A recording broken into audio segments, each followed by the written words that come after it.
వెంకట గురుమూర్తి గారు సరే, signal cut అయినట్టుంది. ఒకసారి లక్ష్మీకాంత్ గారి దగ్గరికి వెళ్దాం. జనసేన లక్ష్మీకాంత్ గారు కూడా మనతో జాయిన్ అయ్యారు. నమస్కారం లక్ష్మీకాంత్ గారు. మీకు ఆ కంట్లో నలుసులాగా తయారైపోయినట్టున్నారు పిఠాపురం వర్మ గారు. ఆయన ఏదో వీడియోలు పెడతారు, చెత్త పెరిగిపోయింది పిఠాపురంలో అని. ఒక మాట అవి చూసి ఆయన తర్వాత ఒక మహిళ ఆయన మీరే నిలబడండి అనేది. మళ్ళీ వస్తాను వెంకట గురుమూర్తి గారు, మీ దగ్గర టెక్నికల్ డిస్టర్బెన్స్ ఉంది, అదొక మాట అడ్రస్ చేసుకోండి. ఒకసారి పిఠాపురం వర్మ గారి వీడియో చూద్దాం.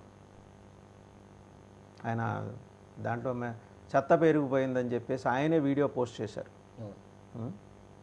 ఇది చూశారు కదా.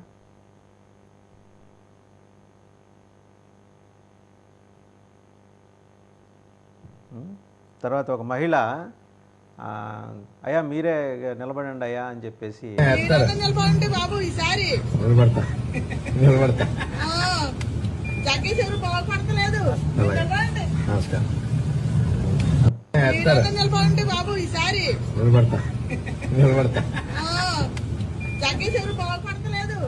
ఏంటి సార్ లక్ష్మీకాంత్ గారు, ఏంటి అక్కడ ఏం జరుగుతోంది పిఠాపురంలో?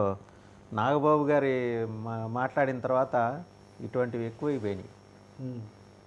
ఎందుకని ఏమన్నా ఇంటెలిజెన్స్ ఆయన తీరు మీద, అలాగే అక్కడ జరుగుతున్న వ్యవహారం మీద డిప్యూటీ సీఎం గారు స్పెషల్ ఇంటెలిజెన్స్ ఏదో తెప్పించుకుంటున్నారంట. వర్మ గారి విషయంలో ఇప్పుడు అట్లా పోస్ట్ చేశారంటే ఆయన ఎందుకు పోస్ట్ చేశారో పవన్ కళ్యాణ్ గారికి ఆయనకి సాన్నిహిత్యం ఉంది, ఆయన చెప్పొచ్చు. ప్లస్ ఏంటంటే అక్కడ పారిశుద్ధ్యం దగ్గర నుంచి, త్రాగే నీరు దగ్గర నుంచి, రోడ్ల దగ్గర నుంచి కూడా ఆయన ఫస్ట్ నుంచి కూడా పవన్ కళ్యాణ్ గారు మంచి దృష్టి పెట్టారు. పిఠాపురం అనేది పక్కనే ఉన్న కాకినాడకి ధీటుగా కూడా ఒక అథారిటీ అనేది ఏర్పాటు చేశారు. మరి ఇట్లాగ పోస్ట్ చేయడం వల్ల దానివల్ల ఏంటంటే మరి తెలుగుదేశం నాయకులు కానీ, తెలుగుదేశం పార్టీ తరపు నుంచి కానీ వాళ్ళు ఎటువంటి చర్య తీసుకుంటారనేది మేము అనుకుంటున్నాము. ప్లస్ ఏంటంటే ఇంత సాన్నిహిత్యంగా ఉన్నప్పుడు ఒక ఫోన్ కాల్తోనో లేదంటే ఒక వ్యక్తితో చెప్తే అయిపోయేదాన్ని ఇంత రచ్చ చేయడం అనేది కూడా కరెక్ట్ కాదు. ఇట్లా సోషల్ మీడియాలో పోస్టులు చేయడము, కూటమిలో ఒక భాగంగా ఉండి ఒకటిగా కలిసి ప్రభుత్వాన్ని నిర్మించి ముందుకెళ్తున్న వ్యక్తులం ఇవాళ రోజున ఇట్లాంటి వివాదాస్పద వీడియోలు పెట్టేసి, అంటే మేము పని చేయలేకపోతున్నాం అని చెప్తున్నారా, లేకపోతే ఏం చేస్తున్నారు?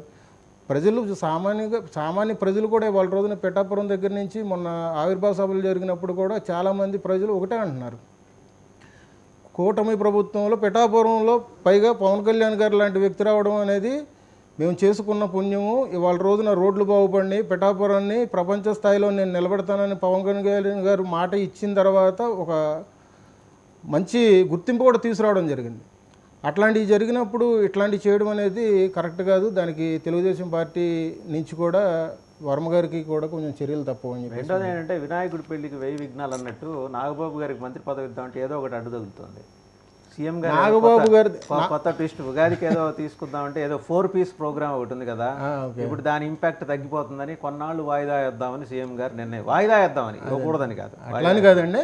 ఫస్ట్ నుంచి కూడా నాగబాబు గారికి పదవి అనేది కన్ఫర్మ్ చేశారు. ఇక్కడ ముఖ్యంగా చెప్పుకోవాల్సింది ఏంటంటే నాగబాబు గారు లాంటి వ్యక్తికి మంత్రి పదవి అనేది అలంకారప్రాయమే ఓ రకంగా చెప్పాలంటే. ఆయన మంత్రి పదవి లేకపోయినా ఇవాళ రోజున కార్యకర్తల దగ్గర నుంచి ప్రతి ఒక్కరితో మమేకమైపోయి ప్రతి కార్యక్రమంలో చూసుకుంటున్నారు. మొన్న కూడా విజయవాడలో ఒక 100 మంది యూట్యూబర్స్ వాళ్ళందరితో కూడా మీటింగ్ ఏర్పాటు చేశారు నాగబాబు గారు. ఆయన చాలా యాక్టివ్గా ఉన్నారు. ఆయనకి పదవి అనేది రావడం కొంచెం లేట్ అవుద్దేమో కానీ రావడం అయితే ఖచ్చితంగా ఉంటుంది. ఎందుకంటే మీకు